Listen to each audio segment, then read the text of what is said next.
രാജ്യവിരുദ്ധത മുദ്രയാക്കിയ കോൺഗ്രസ് പ്രകടന പത്രികയെ നിശിതമായി വിമർശിച്ച് ബിജെപി രംഗത്തെത്തി. ഭാരതത്തെ വിഭജിക്കാനുള്ള ശ്രമമാണ് കോൺഗ്രസ് പ്രകടന പത്രികയിലൂടെ പുറത്തുവരുന്നതെന്ന് കേന്ദ്രമന്ത്രി അരുൺ ജെയ്റ്റ്ലി തുറന്നടിക്കുന്നു. കോൺഗ്രസിന്റെ കാശ്മീർ നയം തീരുമാനിക്കുന്നത് രാഷ്ട്രവിരുദ്ധ ശക്തികളാണെന്നും അദ്ദേഹം ആരോപിക്കുന്നു. കോൺഗ്രസ് പ്രകടന പത്രിക രാഷ്ട്ര സുരക്ഷയിൽ വെള്ളം ചേർക്കുന്നതാണ്. രാജ്യദ്രോഹ കുറ്റം ചുമത്തുന്ന സെഡിഷൻ നിയമം എടുത്തുകളയുക വഴി കോൺഗ്രസ് രാജ്യവിരുദ്ധ ശക്തികളെ പ്രീണിപ്പിക്കുകയാണെന്നും അദ്ദേഹം പറയുന്നു. ഭീകരവിരുദ്ധ പോരാട്ടം നടത്തുന്ന സൈനികർക്ക് നിയമ പരിരക്ഷ നൽകുന്ന നിയമം പുനർപരിശോധിക്കുമെന്ന കോൺഗ്രസ് പ്രഖ്യാപനം രാജ്യസുരക്ഷയെ ബാധിക്കും. നിയമത്തിൽ വെള്ളം ചേർക്കുന്നത് കാശ്മീരിലെ പാക് ഭീകരർക്കെതിരെ പോരാടുന്ന സൈനികരുടെ മനോവീര്യം തകർക്കും. ഭീകരവിരുദ്ധ നിയമത്തിൽ ഇളവ് വരുത്തി ജിഹാദികൾക്ക് മാവോയിസ്റ്റ് സംരക്ഷണം നൽകാനാണ് കോൺഗ്രസ് ശ്രമിക്കുന്നത്. നെഹ്റുവിന്റെ കാലം മുതൽ കോൺഗ്രസിന്റെ കാശ്മീർ നയം സമ്പൂർണ്ണ പരാജയമാണ്.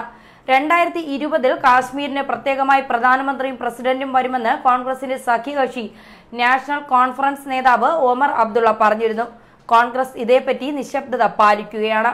കാശ്മീരിൽ നിന്ന് വിഘടനവാദികൾ ആട്ടിയോടിച്ച പണ്ഡിറ്റുകളെ പറ്റി ഒരക്ഷരം പോലും കോൺഗ്രസ് പ്രകടന പത്രികയിൽ പറയുന്നില്ല. ഇത് കോൺഗ്രസിന്റെ ഹിന്ദു വിരുദ്ധതയാണ്. അതാണ് ഇതിലൂടെ കാണിക്കുന്നതെന്നും അരുൺ ജെയ്റ്റ്ലി പറയുന്നു.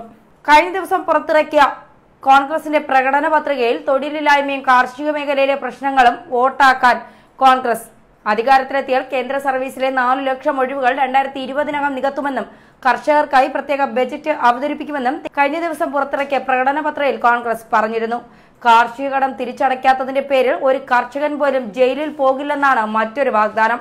കാർഷിക വായ്പ മുടക്കുന്നത് ക്രിമിനൽ കുറ്റമല്ലാതാകും. സിവിൽ നടപടികൾ മാത്രമായിരിക്കും കർഷകർ നേരിടേണ്ടി വരിക.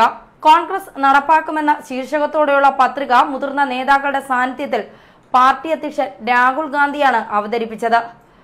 വലിയ കാൽവയ്പെന്നാണ് പ്രകടന പത്രികയെ രാഹുൽ തന്നെ വിശേഷിപ്പിച്ചത്. ന്യൂസ് ഡെസ്ക് മലയാളി വാർത്ത.